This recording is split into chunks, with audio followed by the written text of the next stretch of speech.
Can I give you a hug?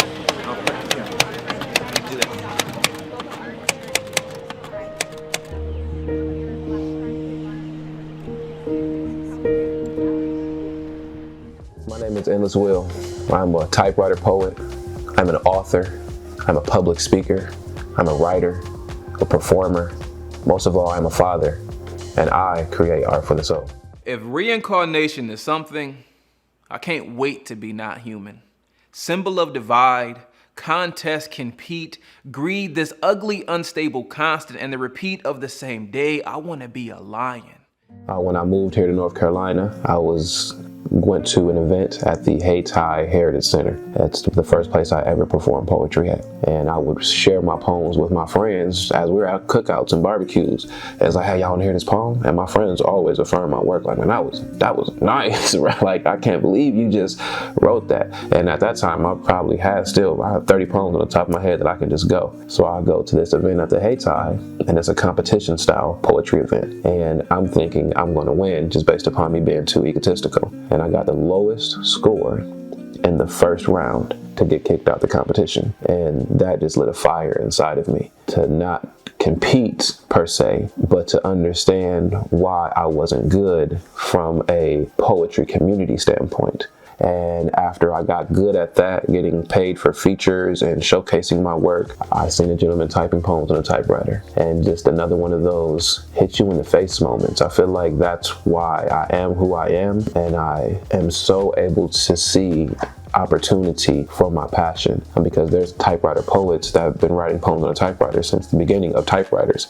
But I personally think, in the way that it has been received on a national level, it's the depth. It's the able to deliver something so monumental in one or two stanzas.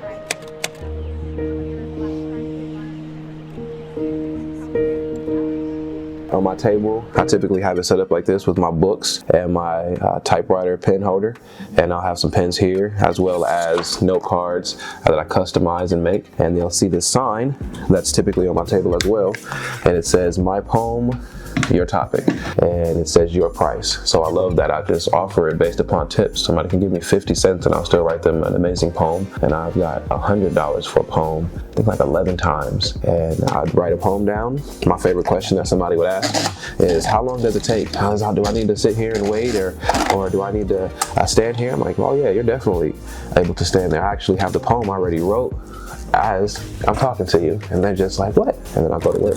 Then I'll start typing the poem, and I'll pull it out, and I always ask, may I read it to you?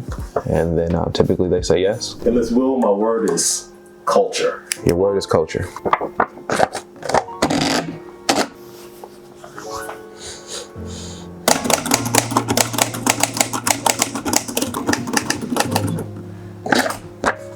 So you gave me the word culture. I said life lived and given, gifted and gathered to the life that is coming after, as there is always an after, another coming, running to be rescued by our rewards, the dance, the song, the food, the mood, the old ways that used to feel like, again, life lived and given for the world to just see. Culture. I'm pretty sure when we all die, that the first thing God will do is apologize. God will say sorry for the many shades and the hues of our different views, this lack of understanding of what he or she created. I'm pretty sure God will say sorry. I grew up in Grand Rapids, Michigan. I lived with my grandmother. I lived with my father for a little bit. And after that, he went on his separate ways, his own lifestyle and his path that life kind of gave him. I believe my love for words came from my 6th grade class. I don't remember the teacher by any means, but I remember the moment. We were studying Langston Hughes and just getting introduced to Maya Angelou and Langston and Frederick Douglass and Sylvia Plath, and just getting introduced to poetry from a holistic standpoint. And I read Mother to Son, and it just hit me hard. It was like, man, look at somebody being comfortable calling out for help. And the response is, life ain't no crystal stair. Like, this ain't easy. And I just remember having a teacher that didn't treat it as an assignment, like was able to break down and annotate the poem with me and respect the fact that I enjoyed it so much. And I just never let it go.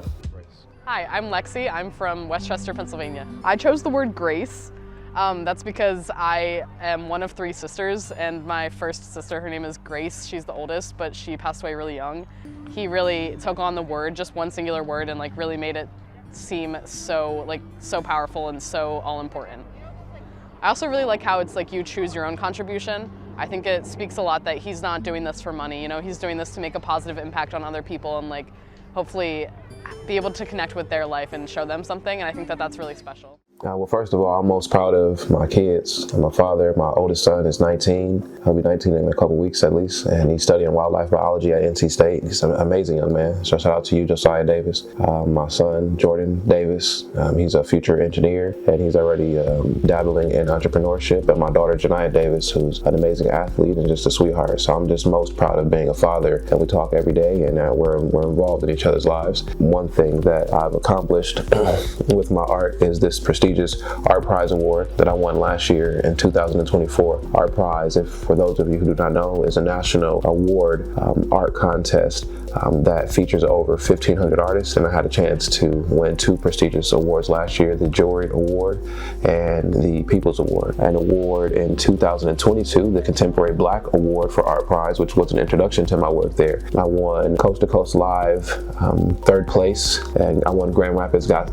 Talent in 2023 and 2016 through 2018. I was presented with the Poet Laureate of Hillsborough title. I've had a chance to be a resident poet at Princeton University.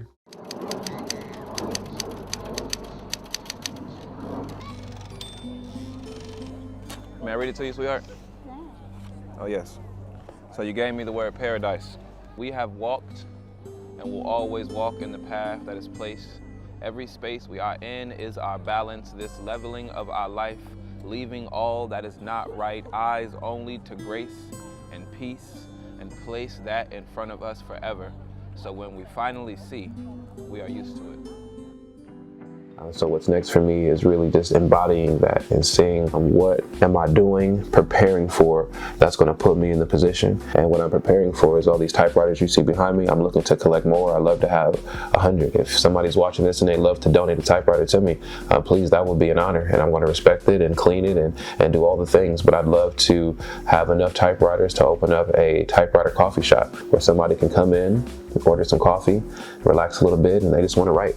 Grab a typewriter free of charge and just write, piddle around. You may not have ever experienced a typewriter a day in your life, but you can come. And I wrote this book that I'm so proud of. I've been working on this book for 10 years, for a very, very long time. I've been teaching poetry. What I noticed is that poetry is taught from a introductory standpoint and then kind of brushed over. So what I did was I created a book that gives an understanding that the first poem ever written was the Epic of Gilgamesh, founded in 2100 BC. So my goal, in addition to that coffee shop, is to have poetry being taught in schools just as music is taught in schools, where students are getting introduced to a trumpet in the 6th grade and they're playing the trumpet all the way from 12th grade. I feel like that poetry can be recognized that as well. My first book is Broken Perception. I wrote that in 2016. My favorite book is my book, Searching for the Right Words, which is a very creative book that I wrote. It took me a very long time to make this.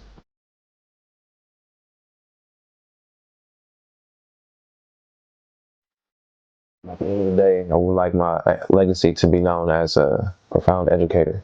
I would love for my great-grandkids to know that I tried my best to inspire. I wrote a paper when I was in the 12th grade 20 years ago, and I said I want to be a teacher. I want to be an educator, and I stand on that every single day. And I would love for my legacy to be known as that, as a poet who positioned himself for his words to inspire others to also become a poet.